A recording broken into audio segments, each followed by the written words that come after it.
on se retrouve pour une nouvelle vidéo YouTube et aujourd'hui je vais parler de la base de ma chaîne, de la chrétienté vraiment en globalité et du fait d'être un chrétien. Alors quand on regarde sur Google, on nous dit qu'un chrétien c'est tout simplement une personne qui a reçu une nouvelle vie.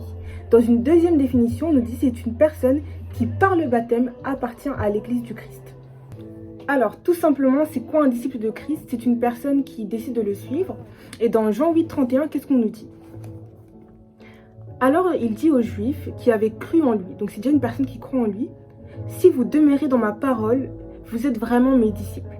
Donc demeurer dans la parole, on va un peu plus étudier ça et je vais vous expliquer ce que ça veut dire. Demeurer dans la parole, c'est tout simplement suivre ses commandements, suivre sa parole, enfin suivre ce qui est écrit dans la Bible. C'est tout simplement ça, un disciple du Christ.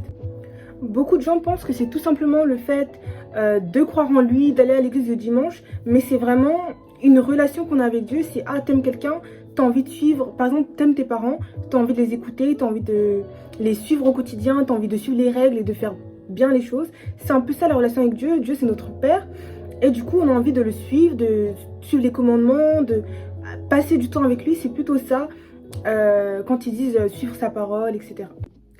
Évidemment, le suivre, ce n'est pas quelque chose de facile et ça a toujours été dit dans la Bible, le fait d'être croyant, d'être chrétien, de vouloir le suivre, ça demande énormément de sacrifices.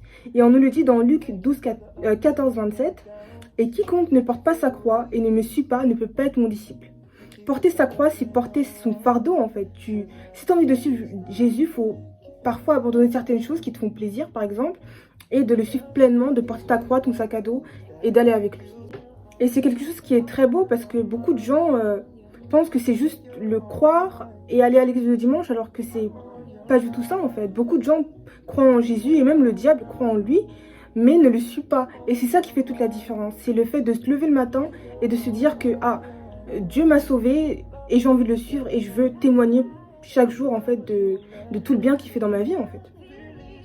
Et par rapport à ça, le fait de dire que la foi ça suffit pas, il y a un verset qui est super bien dans Jacques 12, 17. C'est le verset qui dit « Par la foi, c'est la même chose. Si tu crois en Dieu, mais tu n'agis pas, ta foi est complètement morte. » Et c'est là qu'est toute la différence en fait.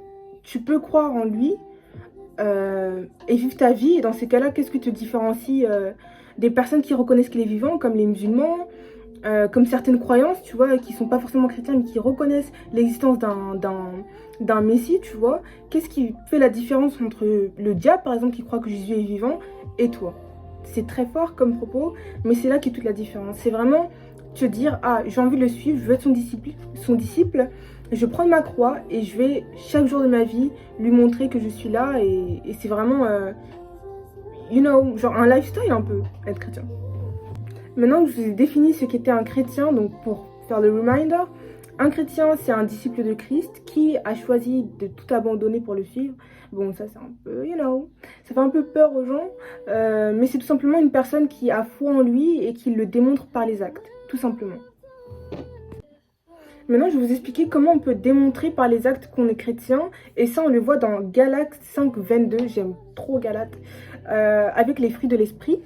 Donc je vais vous lire et vous allez voir, c'est super beau. Et c'est là où vous allez voir qu'être chrétien, c'est pas juste aller à l'église et croire en Jésus-Christ. C'est vraiment dans ta vie de tous les jours, le démontrer avec les fruits de l'esprit. Je vais vous lire ça tout de suite.